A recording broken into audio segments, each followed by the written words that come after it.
Coming up on this week's episode of TechSNAP, we get to take a peek inside some never-before-seen data centers and see what makes them unique. Plus, a major flaw was found that affects some Intel CPUs, and some big mysteries have been answered around the Flame malware. Plus, we've got a great Q&A segment, and we've got some follow-up to some stories you're not going to want to miss. All that and more in this week's episode of TechSNAP.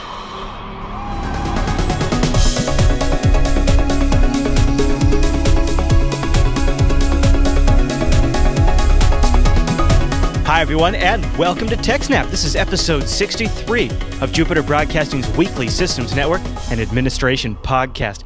This episode is brought to you by GoDaddy.com, and the live stream is powered by ScaleEngine.com. We streamed this episode live on June 21st, 2012. My name is Chris, and joining this week is our host, the admin, the tech, and the teacher, Alan Jude. Hey there, Alan. Hey, Chris, everybody. Thanks for watching. Hey, man, 63 of these suckers. Good on you. Yeah. Good on you, sir. And 63 in a row. We never miss one. I know. And it is a really big show today. And I'm sorry I always say that, everybody, but I don't think we've had this big of a news lineup in weeks. It is huge. It's packed. Plus, we've got a ton of good stuff in the roundup.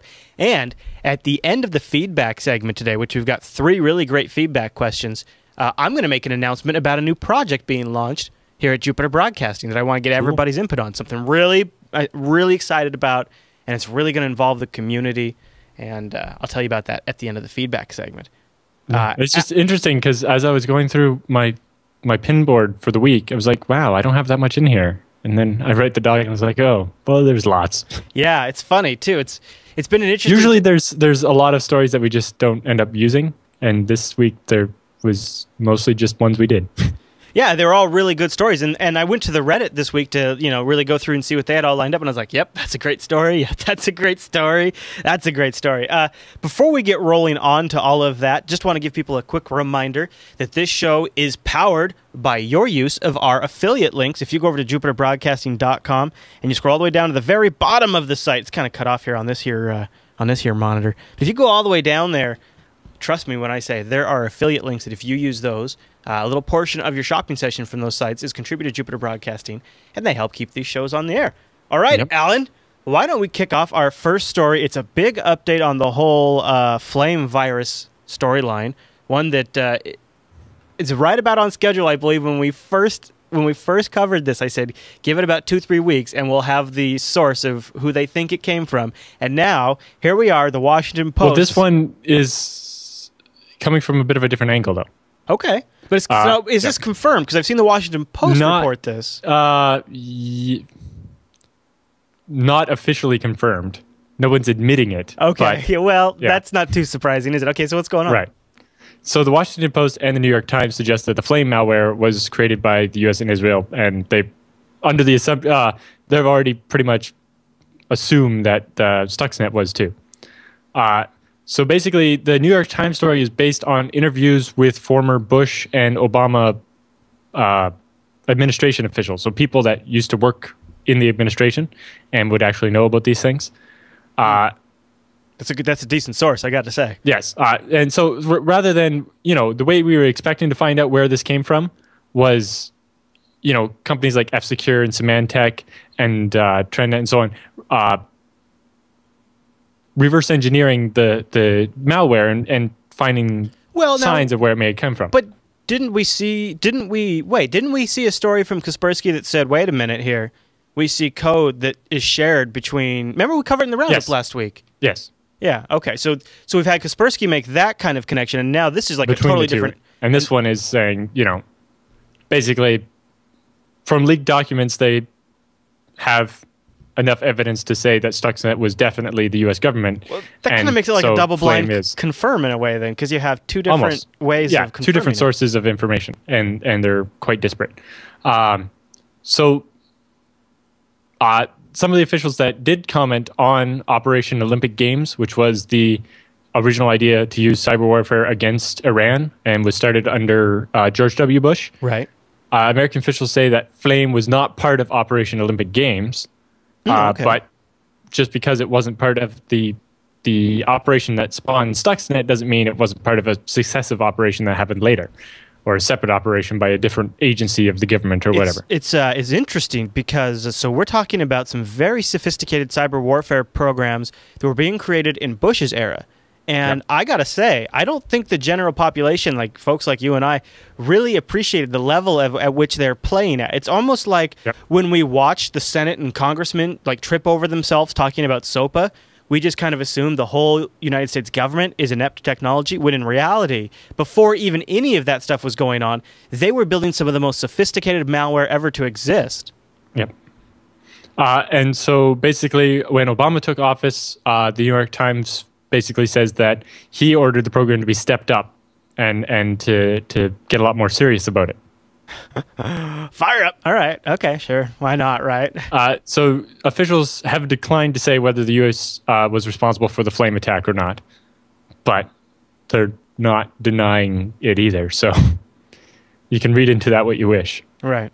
Although from reports from people that were actually in the Situation Room when Stuxnet started to get out of control and affect things outside of Iran, they say that Obama repeatedly expressed concerns that any American acknowledgement that it was using cyber weapons would enable other countries or hackers to justify their own attacks against targets. So that shows that they knew what kind of Pandora's box they were opening. Kind of, yeah. And so this story has kind of drawn attention from a couple of different people.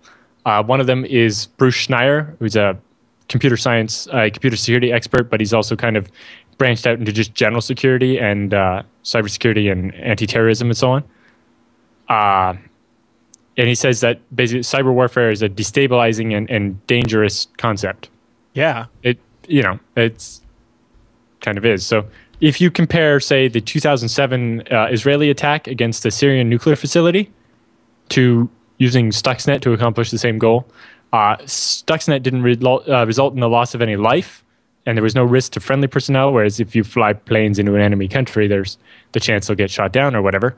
However, Stuxnet has damaged the U.S.'s credibility as far as being a fair arbiter or a force for peace in cyberspace. Right? And it... Right. We can't go out there and condemn China for attacking different infrastructure when we've been going after some of the most critical kinds of infrastructure that exist. And its effects will be felt as other countries ramp up their offensive cyberspace capabilities in response to, right? It's basically a new nuclear arms race. The other thing I worry is how much of this code has been developed by general contractors that could then be hired by somebody else. And it's like you sort of are we priming an industry to serve? Are we sort of priming a new, instead of a missile industry, now we're priming a cyber warfare contractor industry where they can be hired to write some sort of program to meet their specifications, and then the next government that wants to do it hires the same group, and it just sort of grows from there. Right? We could be looking at future Blackwater type scenarios. Yep. And, it's like the offensive use of cyber weapons is opening a Pandora's box, and it weakens the U.S.'s long-term position as far as trying to keep the internet free and open and so on. Yeah. And it trades off a short-term gain against Iran against a long-term detriment as far as their reputation and their position as a moral high ground is whatever. Right. So the question is, has Stuxnet and Flame already destroyed the U.S.'s credibility as a leader for a free and open internet? Right, and I don't know if it made it to the roundup or not, but there's a story that came up this week that documents have been leaked. I think it made it to the roundup. Documents leaked. The UN's trying to grab power over different aspects of the internet, and this. Yep. I mean, you look at this. You could claim the U.S. has launched one of the most destabilizing attacks over the internet, and that they have some good argumenting ground to stand on. The problem with the UN proposal is that it has a bunch of things in it, like allowing countries to control their part of the internet, as far as and monitor communications. Yeah. But also taxes on data going into other countries based on the old system they had for telephone calls. Oh my gosh. So a tariff, so basically like Google would have to pay to send data into Russia. And that would just break the whole internet. because the internet is based on the transit providers doing that. Well, no, we just covered it. We don't have to cover it in the roundup now. That's basically it, right? Well, there. the link's there, and we can talk more. No, about but that's disturbing. Yeah. So another person who commented on the story was Richard Clark. We've talked about him before because he wrote a book called Cyberwar. Right. But he was the former national coordinator for security, infrastructure protection, and counterterrorism. But now he works for a cybersecurity for hire firm now, right? That's what he does now. Or started? I forget. Yeah. He might have started it. Yeah, you're right. But basically, he contends that there's a firm distinction between cyber espionage and offensive cyber attacks. Well, so basically, what he's saying is it's okay to spy on stuff, like passively reading data and trying to decrypt it and so on, and probing, but it's not okay to attack systems and infest them with malware and try to steal or erase data. So basically, and it kind of has analogies to the real world, right? Every country assumes every other country is trying to spy on them. Right. But they don't assume every country is trying to plant bombs in their country or whatever. Not to get very political on it, but then I think about it too from one perspective is that maybe it's kind of where Richard Clark is coming from is wouldn't you rather the U.S., if Iran was trying to enrich uranium or whatever it is they were trying to do to make a weapon, wouldn't you rather the U.S. unleash a some sort of cyber warfare? I hate that term, but malware to disrupt the facility instead of murdering more scientists or dropping bombs? I mean, at least it seems more of a moral type of attack in a sense because it's right. It's less destructive. But basically, it is the same in a political sense as bombing the country. And so you can't try to claim that, it's an innocent thing to do kind of a thing. Good point. Yep, right? exactly. You can't be attacking the other country and not declaring war on them. It's definitely an aggressive act. Right. Whereas espionage is more passive. Monitoring. Yeah. Well, it's just... So you would almost think then espionage is the lesser of two evils. Well, basically, espionage is going to happen, and that's everybody just accepts that. But attacks, that requires retaliation. I agree with Father in the chat room. I just rather the U.S. do nothing. You know what I'm saying? Possibly. Yeah.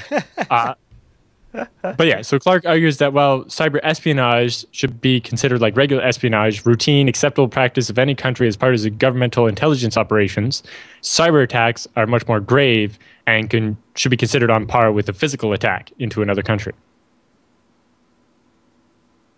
Right? This goes back to, it was many, many episodes ago, but we talked about when the U.S. Came up with their rules that basically said, if you attack us with cyber weapons, we will respond with real weapons. Yep, I remember that. Yeah, and it comes down to that. So if the U.S. is attacking countries with cyber weapons, they have to expect to receive a response in actual weapons. And that's different than just espionage. It's pretty interesting times. But thoughts? Clark and a bunch of others also argue for basically an international cyber weapons arm control treaty. Kind of like we have for missiles, saying, these countries agree not to use them against each other or not to actively develop them or not to do hostile things on the internet. Interesting. Boy, I bet that's coming. I bet something like that's coming. And, because of the speed of international diplomacy, it will take a while to happen. So it's better to start sooner. Yeah. Before certain country maybe gets too far ahead of everybody or something. Any other thoughts? That's what I just have an extra link to a story from about 2 months ago by Richard Clark on, I think we covered it, but I added the link again anyway, on how China steals the secrets. This next story that's in here, Alan, sort of was like, what? And so I'm glad you have it in here so you can give us some more background. Yep. But the headline essentially reads as this. There is some sort of flaw in Intel chips with their x64 implementation that could be exploited on like Windows and other operating systems to do privilege escalations. Yeah. Like at a CPU level flaw? Yes and no. So the issue surrounds the processor instruction sysret, which is basically how you return from a escalated system privilege operation, right? Because CPUs run on a ring architecture. So this is from the AMD 64 processor instruction set. Right. AMD, right? The instruction set was implemented, basically, Intel implements AMD 64 their own way, right? It's a standard, but they implement it their way. And basically, they do it slightly differently for this one command. And so some implementations, notably Microsoft, FreeBSD, and Zen, they read the AMD specification and implemented that. And then later, Intel made their AMD 64 chips, and they used that command slightly differently. And basically because of that... I love it. Intel's like, hey, thanks for that awesome code that's going to really help us bridge our processes to the next generation. Saved us a ton, but we're going to do it differently.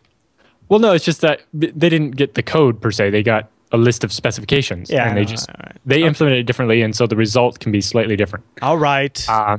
Basically, there's a mismatch between what the expected behavior is and what actually happens that could lead to privilege escalation. So I have the statements in here from a bunch of the companies. Like Microsoft says that an attacker who successfully exploits this vulnerability could run arbitrary code in kernel mode. Ooh. So they could rootkit the machine. Rootkit, yep. Definitely. So an attacker could install programs, view, change, or delete data, create new accounts with full administrative rights, and so on.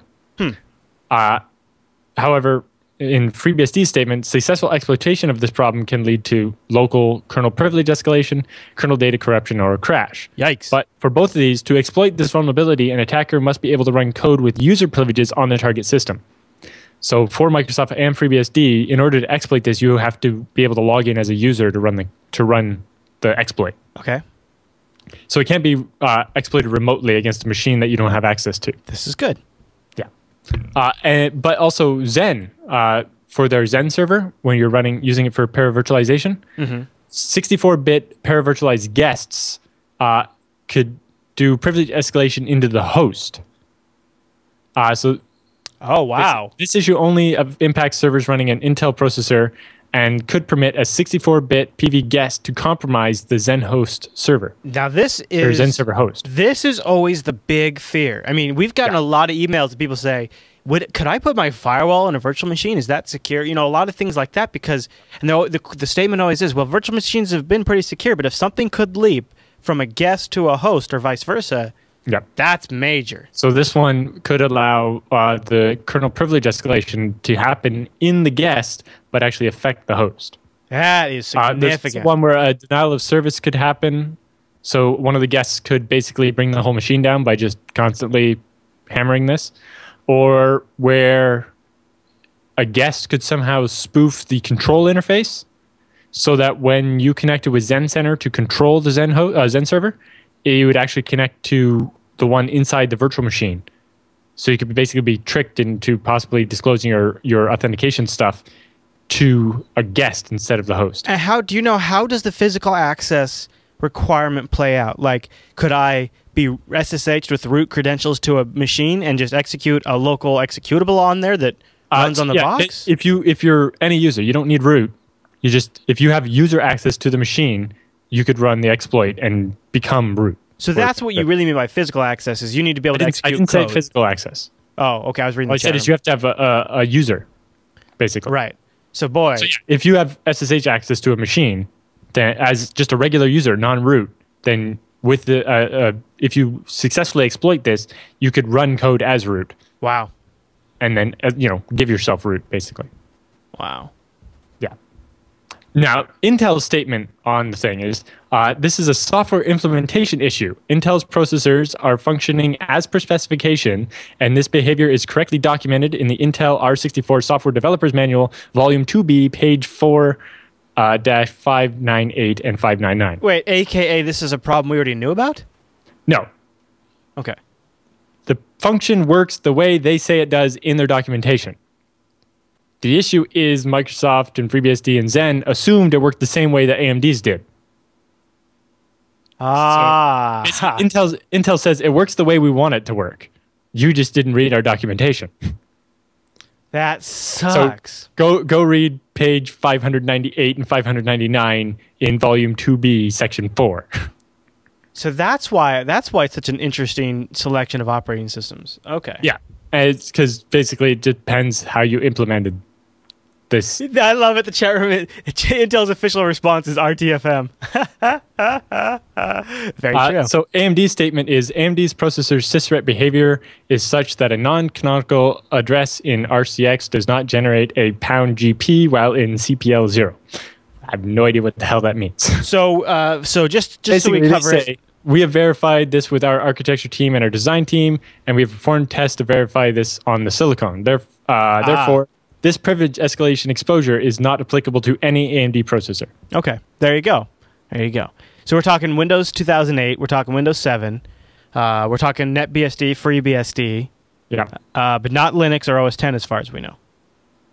Right. There you go. Wow. Because OS 10 uses a different kernel. Mm-hmm. So they don't use the sysret code from FreeBSD. Anyway, FreeBSD had a patch out for this before the flaw was disclosed. Oh, okay. So they got in on it early and they just whipped something right together. Yep. Although they made a mistake with the version for FreeBSD 8.1 and had to do a revision. Table flip, Alan. Table flip. Right. Well, they fixed it right away. Oh, okay. All right. And not many people run 8.1 because it's rather old and it's not supported, or it's barely supported anymore. Barely supported. It's end of life is coming very soon, so people probably should upgrade to a newer version than 8.1 anyway, considering 8.4 is already out. And 8.1 is like 3 years old now. I saw I have some extra links on it, and I saw you had another alternative take on the disclosure, which had some and Red Hat has a notice about this, but it's only for the Zen part because Linux isn't vulnerable. Okay, right, yeah. Okay, should we move on to the next story? Yep. Fujitsu made the headlines this week.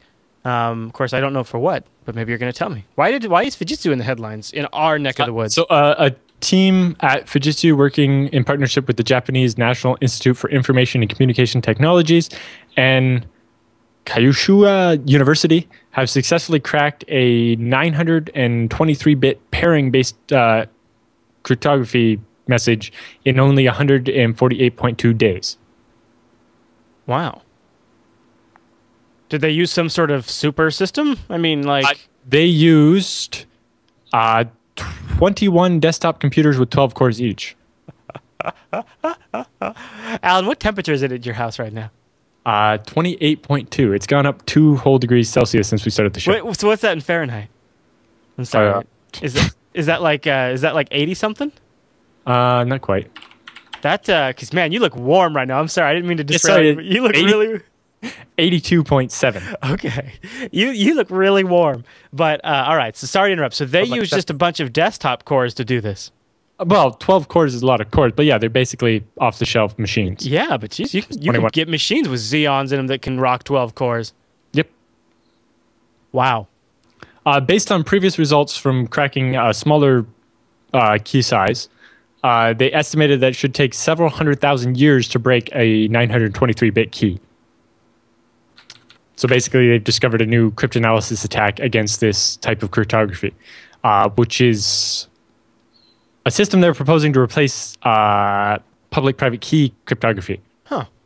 And it also supports something called identity-based cryptography, where with the current public key system, you have to somehow publish your public key somewhere. With identity-based, your public key would be based on something that identifies you, like your email address. Or a urine sample.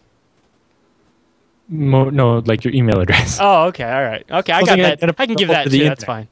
I got plenty of both. Yeah. So while this doesn't mean that the security of pairing-based cryptography is entirely broken, it just means that you need to use a much larger key size, right? Like we know with RSA cryptography that you don't want to use a key of only 128 bits or 1024 bits. You want a larger key, right? Yeah. SSL requires at least 2048 bit now.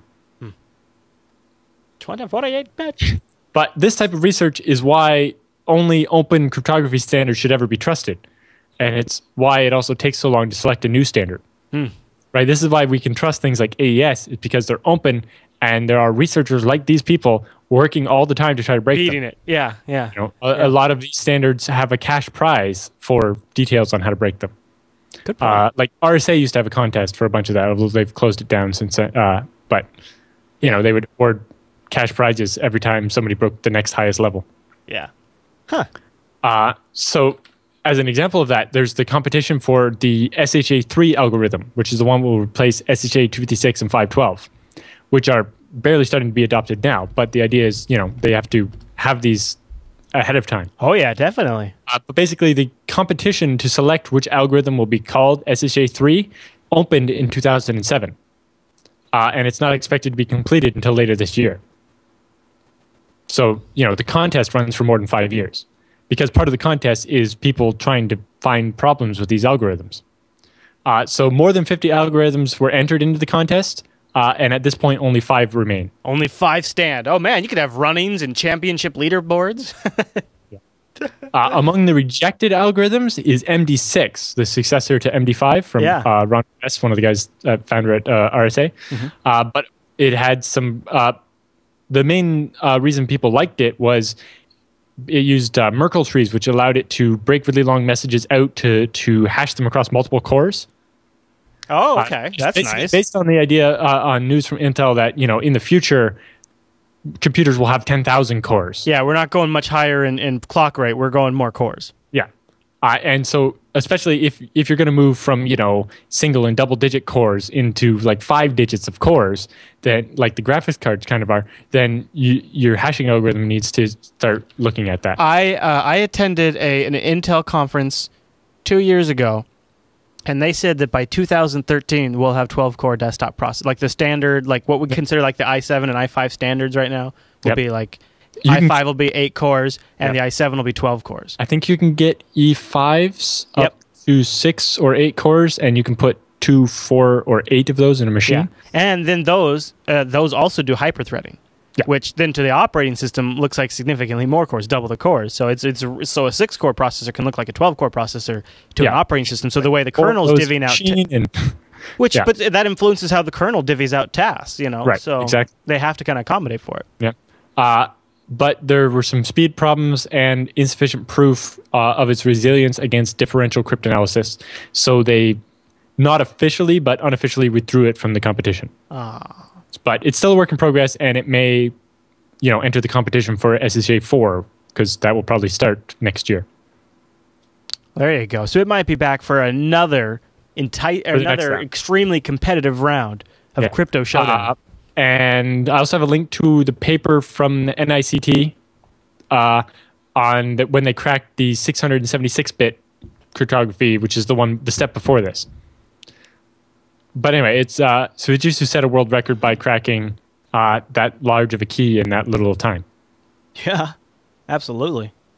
Because you said it was 923-bit, right? Yeah, and the last one was 676-bit, and basically...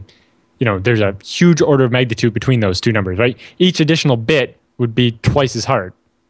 For sure. So this is a huge number of times harder, and they did it in less time. For sure. That's cool. All right, dude. Any other thoughts on that story?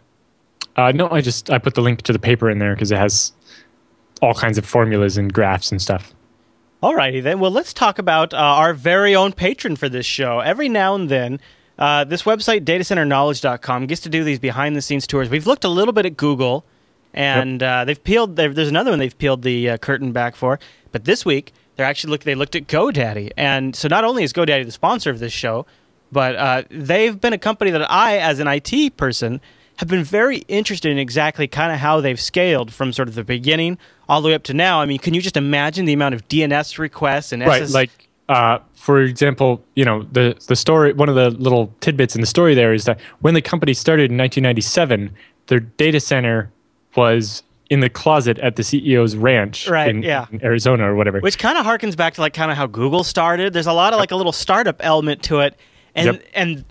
And going, I mean, you and I have both had to scale things that have started very small that weren't expected to have to grow that fast and then had to grow them up. And so getting a look at how GoDaddy has done that is extremely interesting for me as a IT and also guy. The interesting mix of, as they got bigger, they started leasing space, and then they got even bigger, and they started building their own data centers, and how now they have this mix of their own data centers and leased space. That's a good way or to even do just the inside their first own data center. In the first part of it, they reused the old telco equipment that was already there. But as they built out into the rest of the building, they got more and more density going. So in the first part of the building, they have about 100 watts per square foot. But by later in the building, they're up to 300 watts per square foot. That's good. And you know what? I found a lot more servers. Like they went from like 12 servers per rack to 42 servers per rack. And well, that's what I was. There's they're talking about the rack stuff too. I mean, you know, your system scale engine, you're just adding servers all the time, and you might be able to relate to some of this. You're like, well, first we had a couple servers in one rack. Yep. And then as time went on, we had a couple of racks in the row. And then eventually we just bought the entire data center and we had all the servers. And it's like, and then they just kept doing that. And then they realized, okay, well, now we have to go global and we have to get data centers everywhere. And it's a very interesting story. Yeah. But so there's a link in here for a photo tour of part of their data center. Just some interesting photos, geek porn, as it were. Yeah. And then I have some really interesting numbers. GoDaddy is a register for over 52 million domain names, and I think that actually makes them bigger than the next 10 competitors put together. Holy moly. Yeah. They're way out in front of the person in second place and actually bigger than second through ninth place added together. I think that's a testament to the fact that they kind of brought domains, buying .coms to people. They made it human. Before, when it first started... Network Solutions was the only place that sold .com names, and it was $70 for every 2 years. Right, quite the premium. And then GoDaddy came on the scene with $9.99. Yeah, and kind of just totally changed the market. It looks like that. Yeah, I love looking at the pictures. Also, before GoDaddy, you didn't get email hosting for free with your thing. You didn't get web hosting. You didn't get DNS hosting. Right. And, GoDaddy offers all those. In fact, GoDaddy is the sponsor of TechSNAP, and they have an offer that is expiring at the end of June. So you've got just a little bit while longer to take advantage of it. If you want to get 3 months of economy hosting for $1.99. I mean, I'm talking you could go and put a WordPress site on that. You could put a forum on there. It is a Linux box that you can load stuff on. $1.99 for 3 months if you use our offer code 199tech when you check out. That expires at the end of June, so you're going to need to jump on that soon. Also, going for a little while, if you want to get a .us domain for $3.99, these can be as high as $19.99. So if you want to get a .us for $3.99, use our code 399US4. 399 US4 when you check out. And thank you to GoDaddy for sponsoring. Yep. I mean, how cool is that? They started as a little startup at Bob's ranch in his closet. They weren't exactly a startup. They were self-funded because before Bob started, he had a financial company. He wrote software for... And he sold it to Intuit. And he sold it to Intuit. Yeah. And what I mean, though, is that they start. I didn't mean startup like in terms of a company. I mean startup in terms... I'm a tech guy. They're just small. Yeah. I mean, in terms of infrastructure. Right. Like they started as this tiny infrastructure. They had to do something that we talk about all the time in Scale and Grow like that. And then by the end of it, now they're sponsoring this show, and now we're able to do the show because of it. Yep. For example, they are one of the biggest DNS hosts in the world because they host all these little domains that people don't have a different DNS host for, right? They don't have their own DNS servers, so they use GoDaddy's. Right. So the GoDaddy DNS infrastructure answers 10 billion DNS queries per day. 10 billion DNS queries per day. That is a lot of DNS. That is, yeah. Also, because they're one of the biggest sellers of SSL certificates, their OCSP servers, which are how your browser check the validity of a certificate and make sure it hasn't been revoked and so on. Right. Their SSL infrastructure handles more than 1 billion requests per day, and they expect to see that number go way up as more and more sites adopt SSL. Right, and they are. Like, the EFS is pushing for SSL everywhere. And, things like even Twitter and Facebook and so on are moving towards having SSL now. Right. And, it keeps people from reading your stuff and make sure the site you're talking to is actually the site you think it is. And so, they expect that to only get worse or bigger. And so that's why they started deploying servers in other countries instead of just the US to handle that load. Mm-hmm. They currently host more than 5 million websites on 35,000 servers. 35,000, Alan. Yeah, it's a lot of servers. And that's just the ones for hosting. That doesn't count their servers they have for DNS and SSL and so on. And their own infrastructure and all that. Yep. They block 2.5 million brute force attacks every hour. Brute force attack? I wonder what that means. Like trying to break into email, FTP, or SSH. or even just, web hosting. Wow. But yeah, it's like an hour, 2.5 million an hour. POP3 accounts are really popular for people to try to hack against because a lot of people now have an app to defend their SSH port, but a lot of people forget about POP3 because it's completely unencrypted and unless you use POP3 over SSL. But people tend to have really bad passwords on their email. Yeah. Right. It's like the people you would never trust with an SSH account still have an email account. Bob in accounting has an email account with his password is BobBob123 or something. They block 2.5 million brute force attacks every hour. They store more than 23 petabytes of data with all the web hosting clients. Holy crap. The virtual machines and everything else they host. And they process more than 350 million emails every day because of all the emails that they host. Wow. And I know they run a ton of that stuff on Linux, too, which is awesome. Yep. That is really cool. All right. Any other notes on that one? No, that's about that for that one. All right, now we got one more. It's sort of some more data center porn, isn't it? Yep. All right. This is another datacenterknowledge.com article, too. So what do we got here? So OVH, which is a very large server hosting ISP in France, has just deployed the world's largest data center in Canada. Oh, your neck of the woods, Alan. Yep, it's not that far away. It's in Quebec, but makes sense because it's a French company. But basically, the new data center makes use of OVH's cube data center design, which is basically they build a cube and the center is hollow, and they put all the servers around the outside where they breathe in air from just like outside air. Yeah. Oh, yeah. Okay. And the hot air is exhausted in the middle where it kind of goes up like a chimney. They can do that, huh? Yeah. Now, their original worry with putting the servers in Canada is that the input air would be too cold, right? Because when it gets down to minus 20 Celsius or whatever, that's below what the servers are rated for. Yeah. But and what about humidity and things? Right. So what it is the building they bought to put it in was an aluminum smelting plant. And so it had this same idea of this convection with sucking in outside air to vent the hot air. So they're going to build their cubes inside the existing building so that when the really cold air from outside comes in, they can preheat that slightly with the exhaust air from the servers. Brilliant. So that it's at a low but not too low temperature to cool the servers. That is absolutely brilliant. And it'll dry it too. Yeah.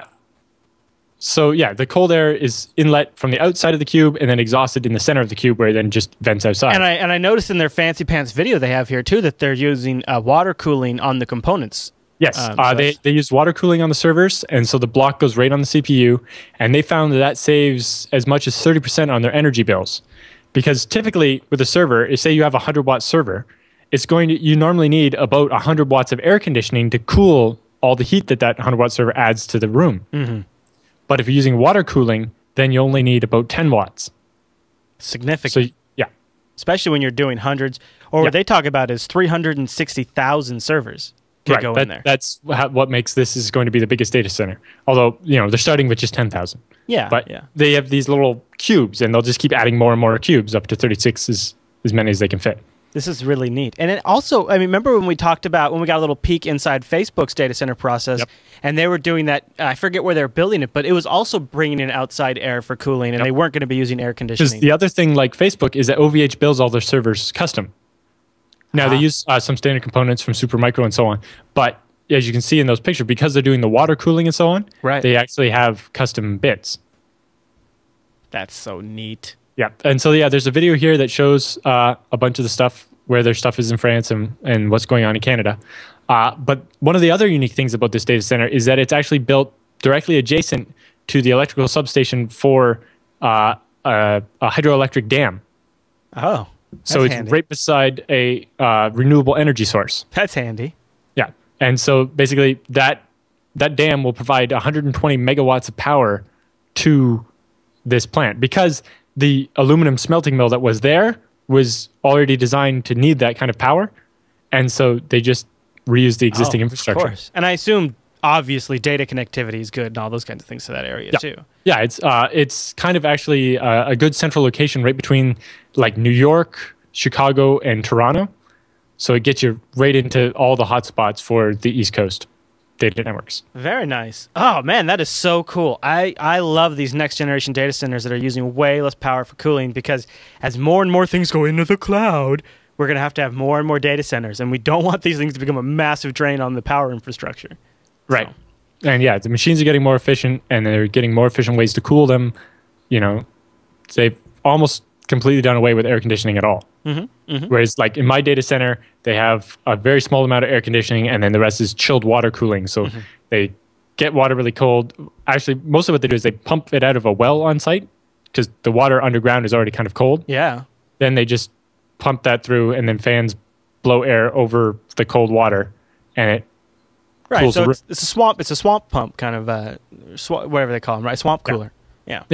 And then they only have to cool the water during the summer, because in the winter it's already cold. Right. Yeah. Because Canada, after all. Yeah. Jeez. All right. Well, any other thoughts on that and one? So, and then I have an extra link here that talks about how they made the decision to build it in Canada instead of they were looking at like Boston or Philadelphia originally. Doesn't have anything to do with the Patriot Act, does it? Not that they said. Okay, because remember we did cover that one that was Well, of course, a part of it was, you know, it's got to be easier for them being a French company that where they end up putting the data center, the people speak French. Yeah. Or it's easy to hire people that speak both English and French in Quebec, because it's Quebec. Yeah. I would love to check it out. Maybe they'll release more photos and videos in the future. I'll keep an eye out. All right, Alan. I think that means the news is all done, so it's time for the TechSNAP feedback.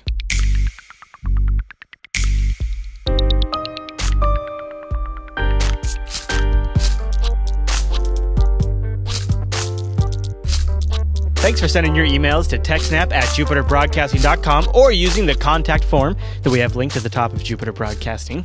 The first email, Alan, comes from Eric. Are you ready, sir? Yep. All right, here it goes. He says, hey, guys, I've been watching religiously since episode 15. Thanks, Eric. And he says, keep up the great discussions. My question is about Active Directory as a user database. It seems like nearly every leaked email, username, password, hash list discussed on TechSNAP seems to involve some sort of SQL system. So my company is moving heavily into Microsoft SharePoint for our public website. Oh my gosh. I know. I tried to steer them away, he says. Okay. Which uses Windows Server Active Directories for the user database. Now, taking Microsoft's CALS, that's Client Access License, completely out of the equation, is Active Directory a responsibility a safe program for storing a reasonably safe program for storing internet user credentials? I don't think I've ever had to look at a leaked story. Never heard it mentioned. That doesn't mean it's not happening. I look forward to your response, Eric. I got to get bigger text on that. I can't read that halfway across the room. So his question was, I think essentially, is how does Active Directory encrypt its password? Is what it boils down to. And and, you know, is it a good thing to use for your website? For your website, I would say no. But if it's an intranet, like just a company SharePoint thing, then that might be okay. But I wouldn't want just every user registering into an Active Directory database. So you have to check your group policy settings. So go in your group policy settings, and I called out the option in the TechSNAP show notes. You want to make sure that store passwords using reversible encryption is not enabled. You can actually, if you enable that, it's almost just like storing them in plain text. If that's turned off and you're running Windows 2000 Active Directory native or 2003 native Active Directory mode, or if you're on 2008 native Active Directory mode, Active Directory uses a combination of hashing for the password storage, not salting as far as I know, but hashing. And then the other thing that they do that's kind of clever is they use a series of Kerberos tickets to verify your authentication. So the Windows machine, it logs in, and it sends... it never actually sends the password over the wire. It sends either a hash of the hash, or it sends the hash to the server. Then the server gives your machine a token. And so that's one way that it kind of protects it, is it doesn't actually transmit passwords over the wire. But then it does store them in a hashed database. Is that secure? What do you think, Alan? It's hard to say. Part of also the other thing is that because Active Directory the way the Active Directory is designed is that the Active Directory data store isn't readable except for by the trusted people. And if someone has physical access to the machine, then now that goes out the window. But you have to be to get even that far to pull that down. You'd have to be authenticated as an administrator. One of the main differences is with MySQL, you have just a username and password or whatever that are normally stored in the web app. Whereas with Active Directory, the machine has to be part of the domain, and you have to have an account in order to access it. Now, if you're giving read and write access to your Active Directory to a script in your website, this might not be a good idea, but it's basically, I'm not a domain expert on Windows. I don't know. I did link in the show notes to a good thread on Stack Exchange where they explain the different types of encryptions that are available to Active Directory, because there's a couple different options depending on your settings. Because even just for your local SAM database, like if you're using Windows XP, in Windows XP, the default was to support backwards compatibility with Windows 98. Right. So it would store your password in both the new and old format, unless you specifically disabled the old format. Now, the old format was just MD4, where it would take your password, split it into 2 chunks of 7 characters, therefore deleting any password, like ignoring the end of any password longer than 14 characters, and hash those 2 pieces separately. So meaning you can crack the first half and last half of the password at the same time. And it's an easy thing to rainbow table. You can get a single CD that will rainbow table almost any Windows password if it's using NTLM v1. Yeah. Or also known as LM hash. Yeah. All right. Should we move on to the next question, sir? Yeah. All right. This one comes from Frank.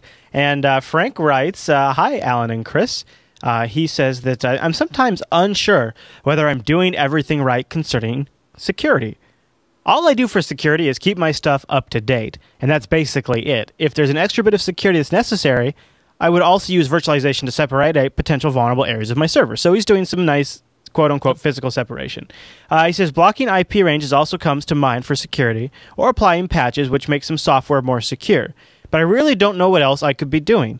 What do you guys do for security? Same things, or do you do more? And also he says, by the way, what's the main difference between Gen 2 normal and Gen 2 hardened? So the first part of his question is, what more could he be doing other than just applying security updates to stay secure? Make sure you patch your stuff. Other things, he made a good point about compartmentalization. If you can virtualize stuff or put it in a jail or something, just to try to keep things as separate as possible so that if one thing does get breached, it doesn't affect everything. Make sure you have backups of everything. Everybody should access the machine with a separate username so that your audit logs show who made a change or whose account was compromised. And actually, why not move that on to, if possible, when possible, individual processes and services like Apache and MySQL, make sure they're running as their own user, and those are limited. Have no more privileges than they need. Right. Do most of your work as a regular user, not as root or administrator. Right. What about something like Tripwire or something like that? Yeah, Tripwire is a good host-based IDS. It's checking for modified files. Yeah. As for blocking IP ranges, I would recommend a more active response type of thing, like SSH guard or deny hosts or fail to ban that blocks people when they attempt to brute force your server. Based on a pattern recognition kind of thing. Rather than just saying, I'm going to try to block all IP addresses from China or something. Yeah. I also would say, if you're really concerned about it, so say, in Alan's case, Alan follows FreeBSD security advisories really closely. In my case... There's a mailing list I subscribe to, and I get an email. Not just an email signed with a GPG key every time there's a vulnerability. So then you kind of get a heads up, and that'll even sometimes you can know when something's coming down the road. Also, watching shows like this, I mean, it sounds a little self-serving to say that, but we also kind of keep you up to date on what's coming on and give you tips and get you thinking about things, and just that kind of proactive thinking. The only way to really secure yourself is if you're familiar with the different methods, because then you can put yourself in their shoes and say, well, if I was trying to get in, what would I do? And then you can try to secure from that direction as well. Yep. So. All right, sir. Well, those are some good starting tips, and I'm sure we'll have more in the future. Should we ask ready for the next email? Sure. All righty then. Robert emails in. He says, hi, Chris and Alan. I have a problem that I was wondering if you could help me out with. We have a new product that our company has developed, and people are counting. It's for people counting. For people counting system that connects over the internet to allow us and the customers to view the traffic. I am able to set up the product within our own network, i.e. I set up the time, server, its IP address, netmask gateway, blah, blah, blah. This is fine as it allows me to check the system is actually working. What I want to do, which I'm not sure if it's possible to do, is simulate someone else's network using different IPs, different information, different gateway, things like that. And in a lot of cases, I'll be dealing with dynamic IPs and not static IPs, which isn't as a problem, as I've also been able to set up DOI DNS to allow the customers to view and count the results. I have basic networking skills. Can you suggest a way to solve this or point me to a site I could look at? All the work is done under Ubuntu Linux 11.10, and I'll be upgrading 12.04 at some stage. Love TechSNAP and Linux Action Show. Keep up the great work. Now, I'm not entirely sure exactly what he's asking, but you could use virtualization to set up a bunch of machines in a different network. Right, with a different network. So you can set one up as a router and then set up machines behind it and make sure you can get through it both ways or whatever, and virtualize everything and create virtual networks. And I would say don't use Ubuntu if you're going to do this. If you're going to set up a virtual infrastructure, and we've actually talked about how to do this on TechSNAP before, or maybe it was last. I can't remember. Use pfSense. Don't use like Ubuntu and spend an hour making Ubuntu a router. Just use something that's specific for it, or set up a virtual machine and give it a dedicated NIC and actually plug that NIC into its own separate switch and just have that thing do DHCP and just set up a little network that way. Right, but one way to do it in just virtualization is, you set up a bunch of virtual NICs in VirtualBox or whatever, and you say, all right, you bridge a bunch of machines to the same NIC as if that's to simulate all being on the same switch. And then one of those machines will have one NIC in that virtual switch and a second NIC that is, say, bridged to your real network and has access to the internet. And that's the one where you would install pfSense in the virtual machine. And then you can simulate it. You can use other IP subnets and so on. If you try to use other IP addresses if you try to use real internet IPs inside your network, you can do that, but you'd have to basically configure it properly so that they will see each other. And if you do that, you won't be able to reach the real IP addresses on the internet with it. If he's really doing product testing for a product that their company is making, what I have had clients do is if they have, back in the day, if they had a T1 or if they had primary internet, I would have them get the cheapest of whatever the other internet in their area was, because that's how it works around here. There's usually always two. So if they had cable, I'd have them buy a DSL line. And then test over the DSL line, because that truly is a completely separate network. But in this day and age, you could even do something like get a 4G hotspot like MiFi and connect to that and see if that lets you do it. But really, in the end, it's just a matter of, the product should work fine no matter what the IP addresses are. They're just numbers. I'm not sure exactly what it is he's trying to test to be able to answer the question. I kind of grokked by reading through between the lines that I think he's really worried about somebody's got a dynamic DHCP ISP leased address, and they're behind some sort of clunky NAT router, and I think he's just worried that maybe you won't be able to connect through their NAT router through their firewall to their system or something. I don't know. But test it like that. Use virtualization. This is where virtualization can be a big help. Yes, that's why we did that. In the labs at the college where I used to teach, in the original setup, there were 9 rows of computers, and each row had a switch, just a little, Linksys, home switch. And then those were all trunked back. There was one server at the back of the room for each row that had 2 network cards. The first network card would be connected to the switch in the row, so basically connected it to all the computers in the row. And then the second one was connected to a switch at the back of the room that eventually went out to the internet. Yeah. And so the way the room was set up, there was a punch-down block, and you could switch the connection between the switches in the row to either go to the back of each of their individual servers or to go into that switch that goes to the internet. So in the first setup, all the machines in the room are just all connected into one switch and go out to the internet. In the second setup, once you move some cables around, each row is connected to only its server, and then that server is connected to the internet. And one of the labs would be set up your subnet in your row, and then go back to the server at the back and build a router and connect it to all the other rows. And you couldn't just load pfSense. One of the labs was actually to load pfSense and do that. But really? That's nice. One of the labs was to do it all manually. Okay, all right. And to see how it works. But eventually, the problem with that is people had to work as a group, and not everybody got to do it, or some people would get to tag along and ride on coattails. So when I redesigned the class, I did it all in VirtualBox. So everybody would build the 3 machines in one virtual machine. So they'd have a client, and then a second a router and a second client, and so basically instead of each row working together, each person did it themselves and had to connect to other people in their row or other rows. Very slick. So by basically building a whole virtual network inside each machine with VirtualBox. And that's what he could do. That's exactly what he could do. Exactly. Now, I've got an announcement to make, and it's funny because the chat room is right now talking about the BSD Bacon show, a Unix show, a Plan 9 action show. And so this announcement that I'm about to make will be right up their alley. On the last Linux action show, I reviewed a product called Airtime by a company called SourceFabric. And they saw the show and loved it and hooked me up with an Airtime Pro account. And Airtime is a fully automated internet radio station. So Jupiter Broadcasting is very seriously considering launching a 24/7 jblive.am stream, which we have now, but this would have completely original programming that'd be running on it 24/7. So not only our own shows, but other people in the community's podcasts, or people come on and do DJ mixes of Creative Commons music. We could have people that have maybe an existing podcast that has a little bit of a following, but they want a little more exposure. They could bring it on and they could broadcast on the radio show. I'm going to do blocks of old-time radio, so it'll be like the old-time radio hour, and we'll have like a couple old-time radio mysteries. We'll go through old sci-fi shows and things like that. And I'm taking DJ signups. Now, not everybody. It's going to be kind of small. It's going to start as kind of a small group of broadcasters, and we'll grow it over time. But if you might be interested in participating, go over to bit.ly/DJ Draft. I just put a link in the chat room too.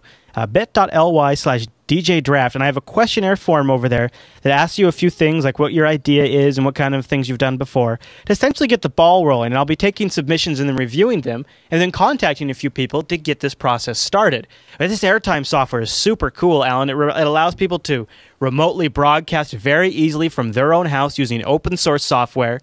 And it's all based on a schedule system where you can have other hosts be connected, and it'll publish to SoundCloud after you're done with your show automatically. And all kinds of stuff. So I'm really excited. If you think you might have a great idea, or you have a podcast that you'd like to get a little more exposure, something like that, go over there, bit.ly/DJ Draft. Pretty exciting. I think people are really going to enjoy this thing. And we're going to try to do it so you could have a high-quality stream and a mobile stream, but that's all early days. This is definitely on the ground floor right now, but you'll be hearing more, and it'll be cool. It'll be something people can enjoy on the go or in their house. All right, Alan. Well, now with the feedback done, I think that means it's time for the TechSNAP Roundup.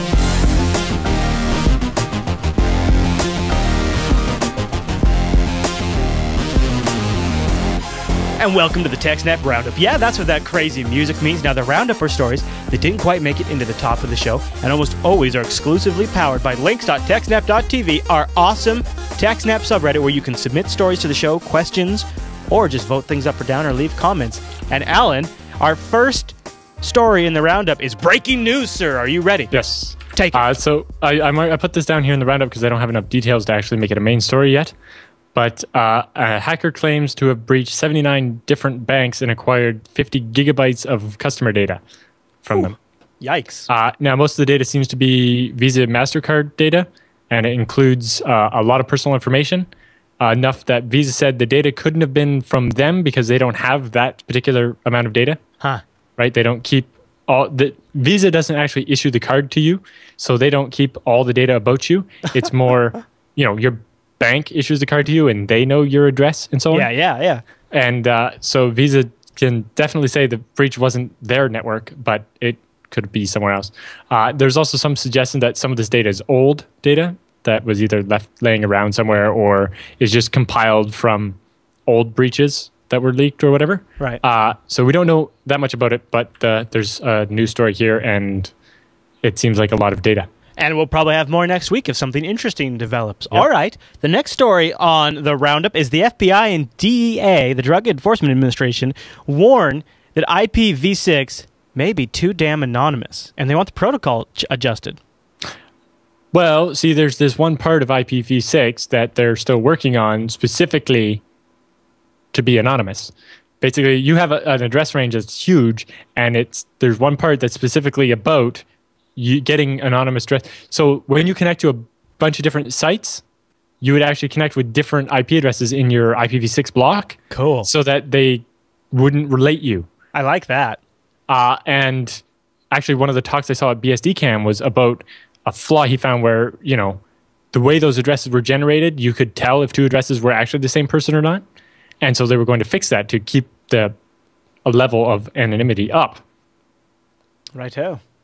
And yes, it looks like the BSDCam videos have finally been posted. It just seems that Dan forgot to tell me. Anyway, so in probably... Maybe next week. Maybe next week and starting soon after anyway, we will cover a bunch of the cool stuff that I saw there. And so I'll get to see some of the ones I missed. So this has been a reoccurring topic, unless you don't... Are you ready to move on to the next one? Yep. This has been a reoccurring topic over the last few episodes, and that is specifically Firefox's local password storage. Well, this isn't the local password storage. No, but we this hear... story is about Mozilla talking about the way that they do for their web services. And they actually have a really cool method. I think it's funny, though. I mean, here we are. It's our third week in, and we have another... Mozilla password-related story. Yes. All right, so what's going on? So basically, they're talking about the LinkedIn and Last.fm hacks. LinkedIn used just SHA-1, and it seems Last.fm just used plain MD5, both of which are bad. So they talk about what you should do, and what the problem with using just SHA is that SHA is designed to be fast, unless you use the cryptographic version where you do it 5,000 times. So what Mozilla does for theirs is they do a two-step process, actually.